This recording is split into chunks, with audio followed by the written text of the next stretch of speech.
Hey everyone! In this video, I'll show you how to turn on or off incognito mode in Google Chrome on Android. This is a quick and updated step-by-step tutorial, so let's get started. First, open your Google Chrome browser. Now, look at the top right corner and tap on the three-dot menu. From here, you'll see an option called New Incognito tab. Tap on it, and you're now in incognito mode. In this mode, your browsing history, cookies, and site data are not saved on your device.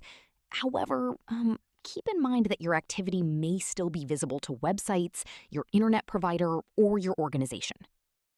Now, if you want to turn off incognito mode, just tap on the tab switcher icon at the top. You'll see all your incognito tabs. Simply close them one by one or tap the close icon. Once all incognito tabs are closed, you'll automatically return to normal browsing mode. A quick tip, incognito mode usually appears in a dark theme, while normal mode appears lighter, so it's easy to tell the difference. So yeah, that's how to enable or disable incognito mode on Android using Google Chrome. If this helped, make sure to check out more Android tips, Chrome browser tricks, and privacy tutorials.